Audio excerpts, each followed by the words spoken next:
Vous avez besoin d'un espace publicitaire pour faire connaître votre société ou vos produits? Seul Guérit TV Monde peut vous satisfaire. Pour tout renseignement, contactez le 00229 91 19 10 10. Guérit TV Monde, le leader des web TV.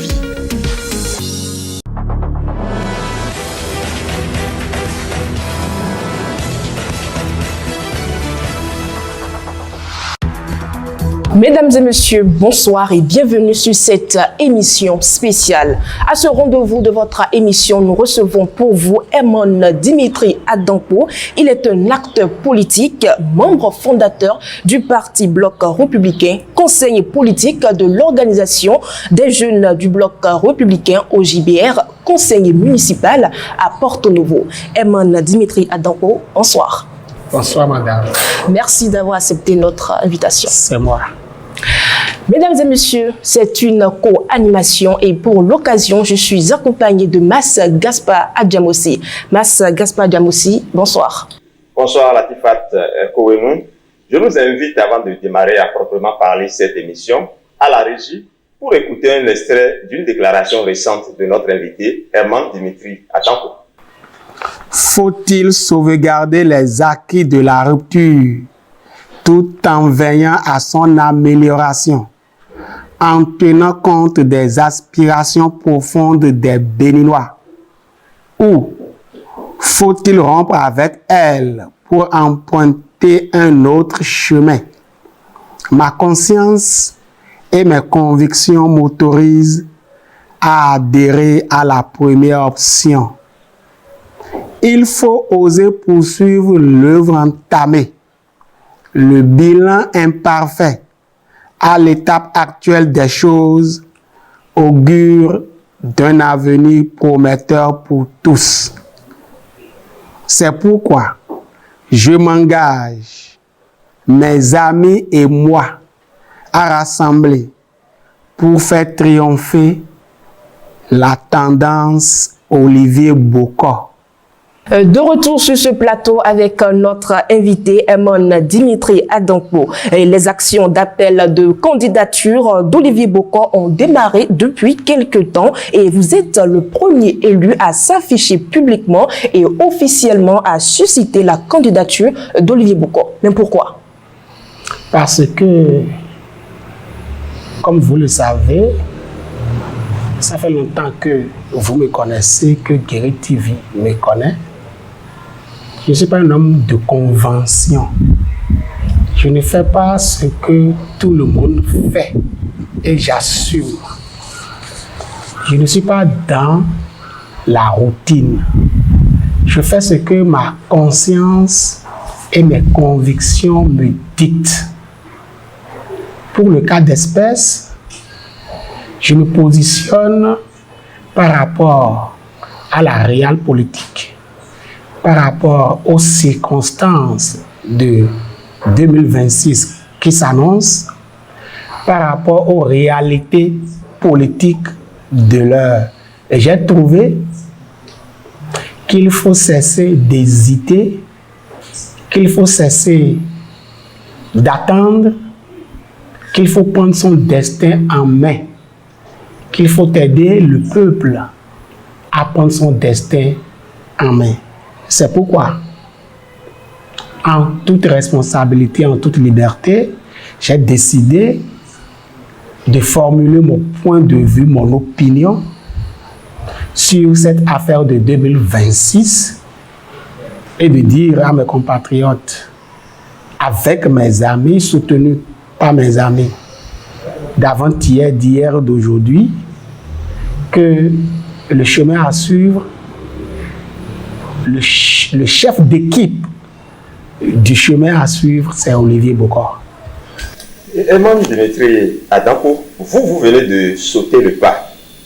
Pourquoi dans la panoplie des élus que comptent tous les partis de la mouvance présidentielle dans notre pays, les autres élus hésitent à se prononcer sur la prochaine présidentielle?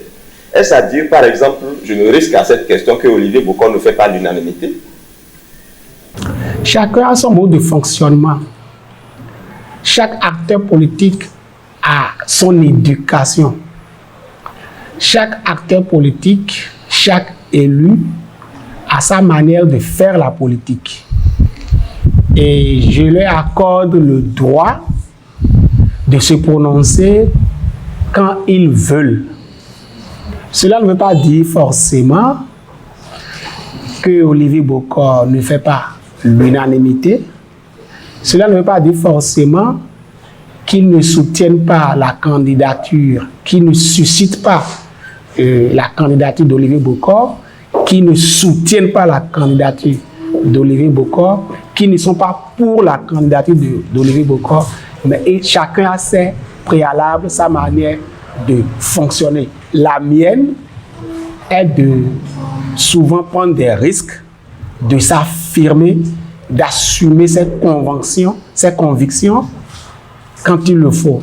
Quand je juge que c'est à droit, quand je juge que c'est maintenant, quand je juge que c'est opportun, c'est pourquoi... Emmanuel Dimitri Adankpo, pourquoi Olivier Bokor et pas une autre personnalité comme Romuald Wardani?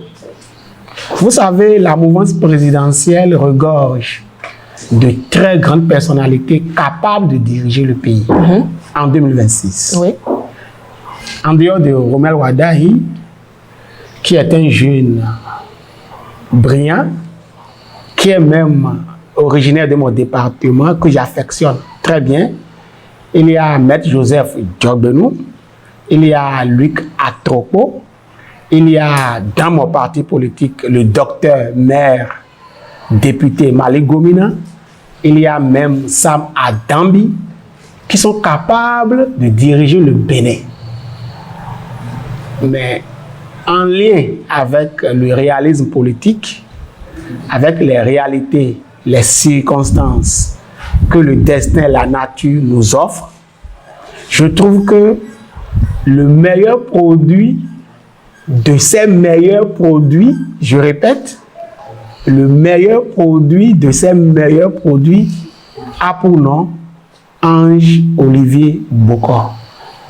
Dites-nous, Emmanuel Dimitri Adankpo, et qu'est-ce que Olivier Bokor a de particulier par rapport aux autres candidats? Quels sont en réalité ses atouts et qualités qui vous permettent de penser qu'il est le meilleur candidat de la mouvance pour la présidentielle de 2026? Vous savez, comme je l'ai dit dans ma déclaration, qu'un candidat capable de gagner une élection présidentielle ne tombe pas du ciel. Pour gagner une élection présidentielle, il ne suffit pas d'être amoureux de l'émotion ou d'être amoureux de telle ou de telle personnalité. Il faut faire en sorte d'être en harmonie avec le réalisme, la réelle politique. Olivier Bokor est, à mon avis, et selon l'avis de mes amis, et selon l'avis de ce que vous voyez, que vous regardez depuis quelques mois, est mathématiquement le produit capable de gagner. Il est sociologiquement le produit capable de gagner. Il est ethniquement, il est culturellement, il est politiquement le produit capable de gagner. Pour gagner l'élection présidentielle, il y a un certain nombre de critères. Il y a la psychologie du peuple, il y a la sociologie du pays. Il y a l'audace, le degré d'audace et de courage de la personnalité que l'on veut porter. Et il y a aussi les atouts, la disponibilité, la capacité, l'expérience et le parcours de la personne. Quand on met tout ça ensemble, et quand je regarde aujourd'hui tout ce qui frétille autour du fauteuil présidentiel de 2026, je trouve que Olivier Bokor est de loin le meilleur. Je rappelle, Emmanuel Dimitri Adankpo, que vous êtes du parti Bloc républicain. Pourquoi vous n'attendez pas le choix de votre parti avant de vous prononcer? Je voudrais vous demander poliment, respectueusement et humblement, de laisser mon parti politique avec moi régler ce sujet, ce dossier. Pourquoi je me prononce comme un indiscipliné avant la décision officielle finale du bloc républicain, dont je suis le conseiller politique de l'organisation des jeunes du bloc républicain. Je voudrais vous prier de laisser mon parti politique et moi trancher ce dossier. Mais s'il arrivait que votre parti soutenait une autre personne, vous serez obligé de les accompagner quand même. C'est parce que j'ai la conviction, la certitude qu'il n'est pas possible pour mon parti politique de faire autre chose. Parce Donc que c'est déjà le choix de votre parti. Ce n'est pas ça que je dis. Parce que je sais que les aînés, les responsables, les dirigeants de mon parti politique sont réalistes. Ils sont assez intelligents pour aborder dans le même sens que non seulement moi, dans le même sens que non seulement mes amis, dans le même sens que les masses populaires. Herman Dimitri Adanko, Moelle Bénin, parti de la mouvance présidentielle, dans une récente déclaration, autorise ses militants à participer librement au mouvement de suscitation de candidature pour que le choix soit porté sur un candidat de la mouvance présidentielle. Vous, votre parti n'a encore rien décidé, mais sur vos canaux digitaux, vous avez apprécié cette sortie de Moelle Bénin. Vous avez dit, je cite, « C'est une décision politiquement intelligente, réaliste et conséquente, qui tient compte de la réelle politique et des aspirations profondes du peuple béninois. » Et vous poursuivez en invitant votre parti à écouter le peuple et sa jeunesse. Qu'est-ce que vous voulez dire concrètement par là? Je veux dire concrètement qu'en dehors de nos codes, qu'en dehors de nos principes, qu'en dehors de nos tests, de nos lois, de nos disciplines traditionnelles, inviter les dirigeants du bloc républicain à fonctionner comme des révolutionnaires capables d'entendre l'herbe pousser, capables d'entendre le code, la logique, le mode de fonctionnement du peuple. Ce que j'entends, ce que je regarde, ce que je vois depuis quelques semaines, depuis quelques mois, est que la tendance Olivier Bokor monte et continuera à monter. Et c'est dans ce sens que je dis que les responsables de Moelle Bénin ont été réalistes. Ils ont regardé dedans, ils ont analysé, ils ont observé, ils ont mis l'un dans l'autre et ils ont dit précisément que les militants, à eux, peuvent se prononcer par rapport aux candidatures, par rapport aux suscitations, sans être inquiétés. En fait, ils veulent parler d'Olivier Bokor, ils voilent cela, mais c'est de ça qu'il s'agit. C'est que leur tendance, je n'aime pas la tradition de cacher mes impressions. Leur position, à mon avis, ça peut les choquer, parce que je vais anticiper, c'est que leur position est à 90% favorable à Olivier Bokor, et ils préparent leurs militants à aller dans ce sens. C'est pourquoi ils ont pondu ce discours pour lequel je suis totalement d'accord, être en harmonie avec les aspirations profondes du peuple, malgré nos tests de loi et nos décisions. Cette position de Moelle Bénin suppose qu'il y a eu un débat à l'interne. Ce débat a-t-il eu lieu au niveau du bloc républicain? Les débats se font au niveau du bloc républicain. Les débats se font au niveau de l'UPR. Les débats se font au niveau de l'UDBN et de Moelle Bénin. Ailleurs, ce n'est pas formel. Par ici, ce n'est pas officiel. Mais les débats se font de plus en plus.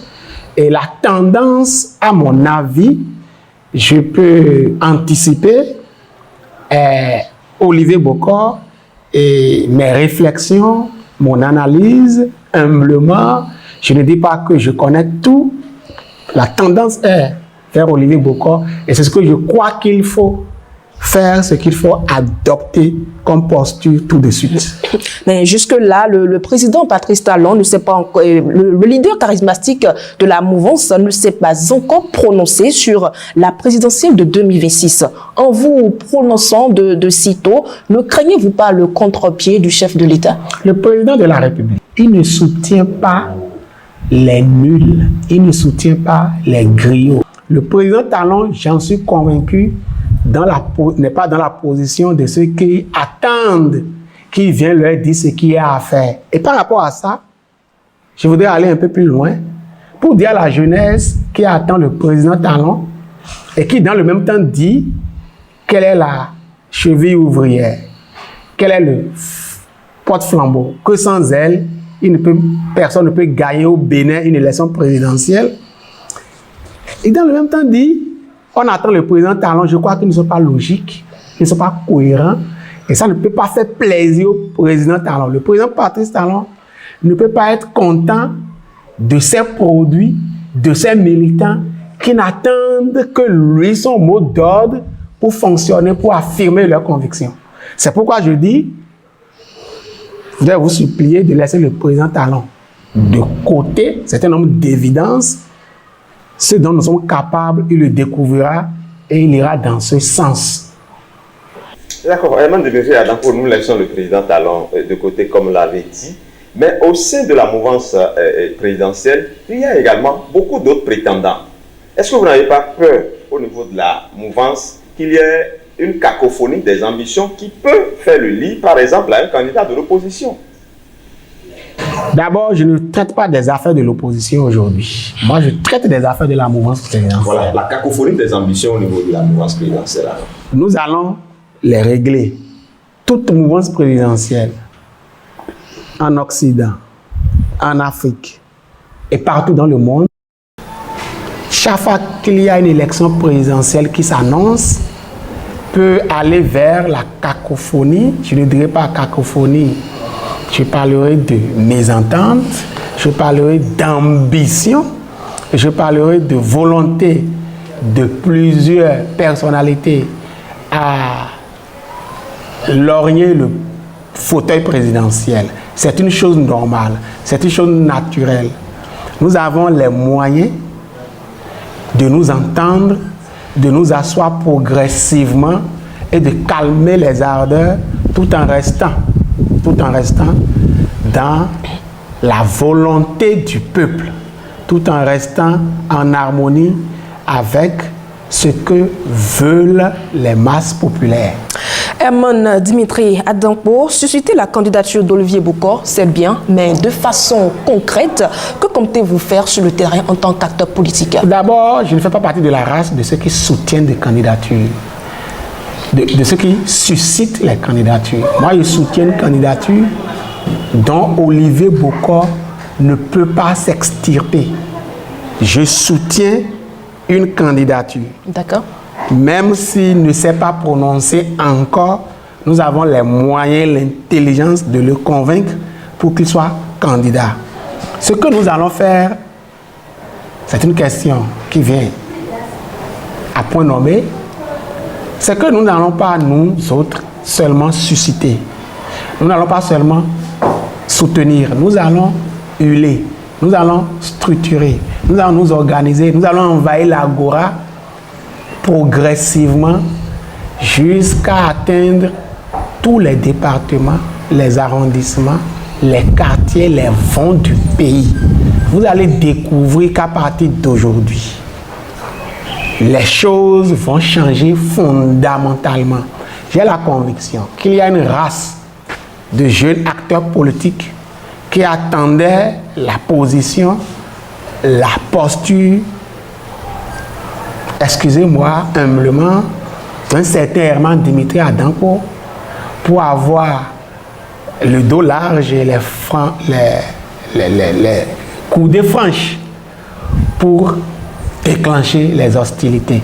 Vous verrez que ce que nous sommes en train de faire aujourd'hui va provoquer un déclenchement sans nul pareil. Et vous aurez le temps de constater que nous sommes du côté du peuple. Donc nous allons nous structurer, nous allons nous organiser, nous allons parler aux gens, nous allons produire des discours que nous avons déjà définis et nous allons le faire sur la bannière d'un concept que nous avons inventé en 2021 qu'on appelle Alliance Nord-Sud, qui n'est pas un parti politique, qui n'est pas un mouvement politique, mais c'est notre identité politique, notre identité symbolique qui permet de rallier les apolitiques et les militants, les gens qui aiment la politique mais qui n'aiment pas le militantisme traditionnel. C'est pourquoi nous sommes là, c'est pourquoi nous sommes sortis aujourd'hui, c'est pourquoi nous avons décidé de rompre les amarres, nous avons décidé de rompre le silence et de relancer les choses pour la tendance Olivier Bokor. Voilà, j'ai envie de vous poser, vous avez un peu devancé la question, mais je vais vous la poser quand même. Deux questions en une. La première question, c'est l'Alliance Nord-Sud devient finalement quoi? Et l'autre question, c'est, Herman Dimitri Adanko, beaucoup de gens vous connaissent assez actif, assez percutant, mais depuis quelque temps, vous vous êtes muré dans un silence de cimetière, disons. Et pourquoi c'est maintenant que vous sortez de ce silence? Vous, quand je vous écoute, Monsieur Gaspard Diamansi, vous me connaissez très bien.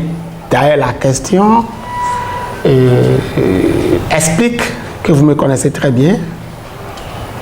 Vous savez que à la fin de ma chronique politique sur les réseaux sociaux, sur Golf FM, quand j'étais sur Golf FM, se termine par encore peu de temps et vous ne me verrez plus, mais encore peu de temps et vous me verrez. Il faut savoir se taire quand les choses, la réelle politique vous impose de vous taire. Et il faut savoir ne pas se taire lorsque le devoir patriotique, le devoir politique vous appelle. C'est d'ailleurs ça le contenu de encore peu de temps et vous ne me verrez plus, mais encore peu de temps et vous me verrez. À partir de maintenant, vous me verrez du lundi au dimanche, vous me verrez du 1er janvier au 31 décembre jusqu'aux élections présidentielles de 2026. Vous êtes... Alliance Nord-Sud. Nous allons porter la candidature d'Olivier Bokor avec l'Alliance Nord-Sud. L'Alliance Nord-Sud est un concept qui va rester vivante, qui va survivre à plusieurs dizaines d'élections présidentielles. Parce que nous avons constaté qu'il y a des dizaines de milliers de citoyens qui ne sont pas dans le militantisme politique, qui sont apolitiques, mais qui participent aux élections présidentielles. Bien que nous soyons militants de partis politiques, nous avons décidé d'aller vers eux, les convaincre avec ce concept pour pouvoir rallier tout le monde avec nous.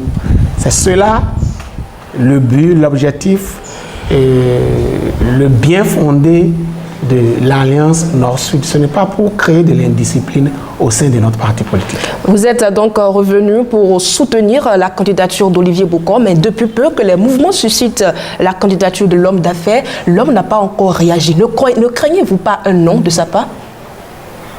Il n'a pas le choix. J'ai la conviction qu'il n'a pas le choix. J'ai la conviction qu'il lui est impossible, c'est ma conviction personnelle, de dire à terme qu'il n'en veut pas. Parce qu'il sait lire les desiderata du peuple, il sait lire les convictions du peuple, il sait lire les aspirations des masses populaires. Nous, on n'a pas besoin aujourd'hui, à l'étape actuelle des choses, qu'il se prononce. Ça ne nous arrange même pas. Nous avons supposé qu'il se prononcera favorablement et nous travaillons jusqu'à ce que l'heure sonne. Latifa Kouemou et Herman Dimitri Adanko, nous sommes presque à la fin de cette émission. Je vais vous demander peut-être de dire quelques mots pour conclure cet entretien. Je voudrais dire à la jeunesse béninoise, du nord au sud, de l'est à l'ouest, de considérer que rien n'est fini, de considérer que l'heure de nous-mêmes a sonné, de considérer que les dividendes politiques qu'elle n'a pas obtenus, que les frustrations sont inhérentes à la vie politique et de prendre leur courage à deux mains et de venir avec moi pour qu'on monte sur le terrain, pour prouver ce dont on est capable. Il arrivera un moment où on découvrira ce qui nous frustre entre griffes, découvriront que nous sommes la pierre angulaire de la classe politique nationale, que nous sommes la colonne vertébrale de la classe politique nationale et que personne ne peut manœuvrer efficacement en 2026 sans nous. Emon Dimitri Adampo, merci d'avoir accepté notre invitation. C'est moi qui vous remercie. Merci Gaspard Diamossi, c'est déjà fini. Merci d'avoir été des nôtres. Merci. Mesdames et messieurs, c'est définitivement terminé pour ce numéro de votre émission spéciale. Merci de nous avoir suivis. On se donne rendez-vous très prochainement sur gueritttvmonde.bg.